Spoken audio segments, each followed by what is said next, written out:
Around 3 dozen people denounced the Trump administration's family separation policy on Sunday evening outside of a Phoenix area nonprofit that houses detained migrant children. The Austin-based nonprofit, Southwest Key, runs the shelter and 7 others in Arizona, according to a spokesperson. It's unclear how many detained migrant children are inside of the unassuming greenhouse on Myrtle Avenue in Glendale, just northwest of Phoenix, where demonstrators protested the family separation crisis. Southwest Key has not disclosed how many of the 2,500 children separated from their families under the administration's directive are held in Arizona shelters. Cindy Gobler didn't know that there were child shelters in the Phoenix until a few days ago. Fighting back tears, the 62-year-old Anthem resident said that she fears for the living conditions of the children in shelters. They're separating them from people who can make them feel loved and safe, under mylar blankets on cement floors, maybe not in this facility, but they still don't have their parents, Gobler said.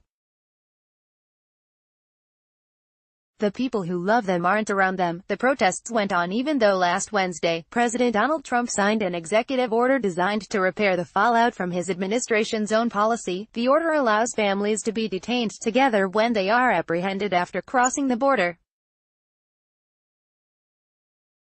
Yet it remains unclear how Trump's order will play out. U.S. Customs and Border Protection and the Department of Justice have interpreted the executive order in contradictory ways, and there's ongoing confusion as to whether families that have been separated will be reunited.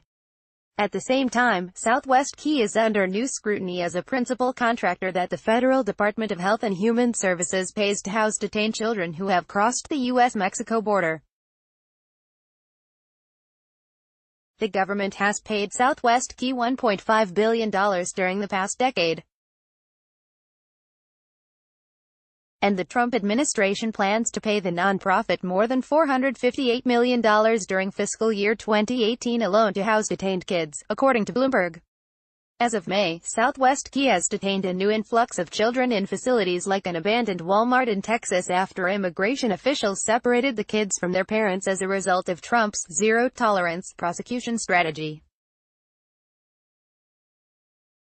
In the Phoenix metro area, Southwest Key's shelters resemble ranch homes or gated schools, unlike the Walmart in Brownsville and a new, makeshift facility reportedly planned for Houston.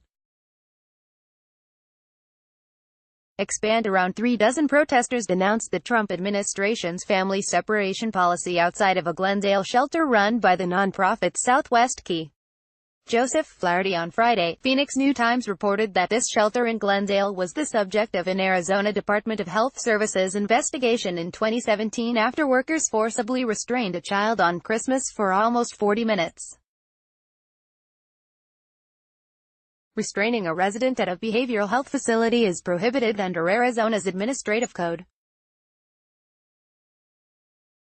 The Southwest Key shelter altered its emergency response procedures as a result of the incident and also paid a $500 fine, according to an ADHS report. ADHS has also fined other Southwest Key shelters over recent administrative lapses. At several Southwest Key shelters in the Phoenix metro area, employees missed deadlines to reapply for a DHS licensure 60 days in advance of their license's expiration date. And at a Southwest Key facility in Mesa, one worker did not complete a fingerprint application with the Department of Public Safety until 113 days after they were hired, violating a requirement that employees who work with at-risk groups undergo a criminal history check. Sandra Arellano, a 51-year-old Phoenix resident, planned the protest with friends earlier this week as national outrage mounted over the family separation order. A lot of times, it's hard to bring people together on a short notice, but people are pretty upset about this, she said. Arellano added that demonstrators were not there to specifically protest Southwest Key as the government contractor, but rather the horrible family separation strategy. Among the demonstrators was Cyril Tiperneny, a Democratic congressional candidate in District 8 who lost to Republican Debbie Lesko in an April special election.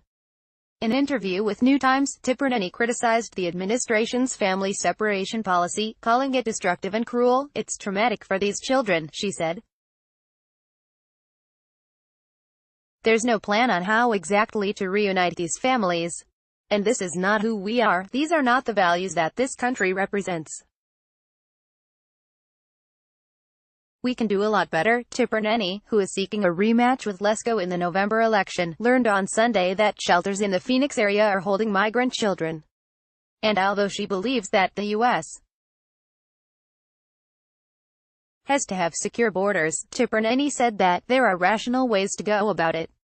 Families should be kept together, period, she said.